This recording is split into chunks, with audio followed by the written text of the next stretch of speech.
Jesus said, "Go into the world and make disciples of all nations."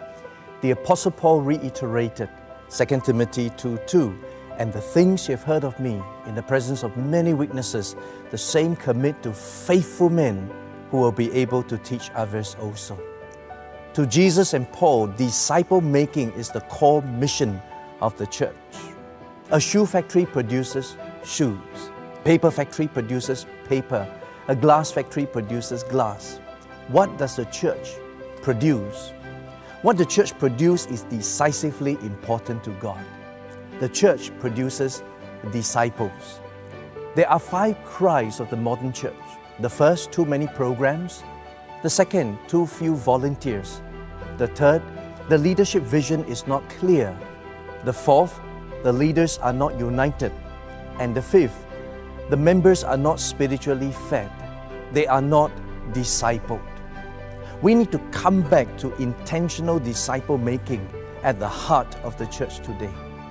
What does an intentional disciple making church really looks like? Well, I look for 5 things as I observe a church to see if there's an intentionality towards disciple making in the life of the church. The first, the senior pastor not only champions the vision of disciple making, he personifies the values. He is himself making disciples.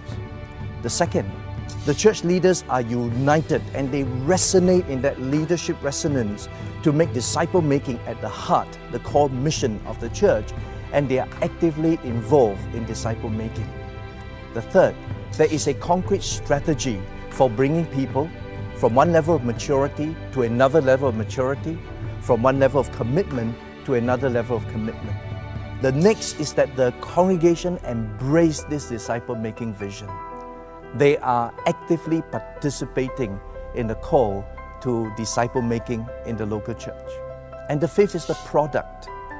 Lives are transformed and they are spiritually multiplying.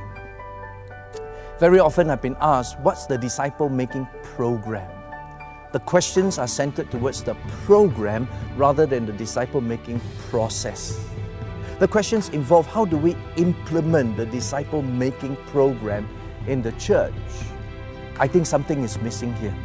We are looking merely at methodologies, materials, some ecclesiastical formula to implement a disciple-making program in the church, when at the heart of it is not implementing a disciple-making program, rather is integrating a disciple-making process in the whole of life, where people are deepening their lives spiritually and they are multiplying to change their world.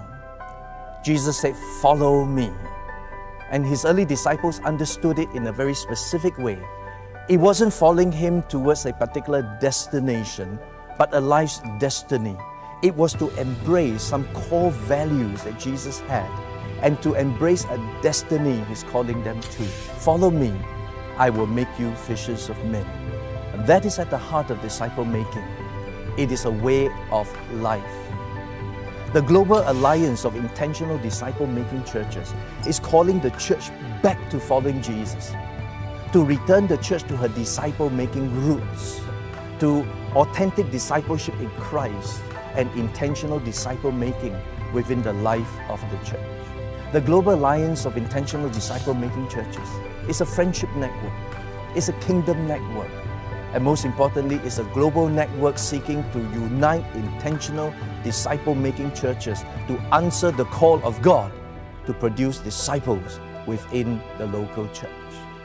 I invite you to be part of this Global Alliance.